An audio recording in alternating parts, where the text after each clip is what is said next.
বাংলা চলচ্চিত্রের প্রিয় মুখ জনপ্রিয় অভিনেতা ইলিয়াস কাঞ্চন বর্তমানে লন্ডনে ব্রেন টিউমারের চিকিৎসা নিচ্ছেন।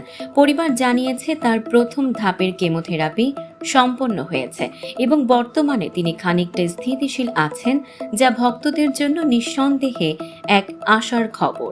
ইলিয়াস কাঞ্চন এখন অবস্থান করছেন লন্ডনে তার একমাত্র মেয়ে ইশরাত জাহানের বাসায়। পরিবারের সদস্যরা প্রতিদিন তার পাশে রয়েছেন এবং নিয়মিত চিকিৎসকদের সঙ্গে যোগাযোগ রাখছেন। তার জামাতা আরিফুল ইসলাম জানিয়েছেন, আলহামদুলিল্লাহ, আপাতত ওনার শারীরিক অবস্থা স্থিতিশীল। চিকিৎসকরা নিবিড় পর্যবেক্ষণে রেখেছেন। 6 সপ্তাহের রেডিওথেরাপি শেষ হয়েছে। এখন আরও 4 সপ্তাহ চিকিৎসকদের পর্যবেক্ষণে থাকতে হবে।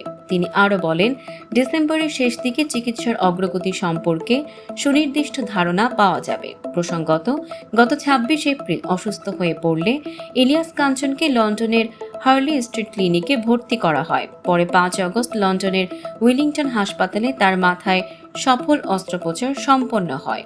বাংলা চলচ্চিত্রের ইতিহাসে ইলিয়াস কাঞ্চনের অবদান অনন্য।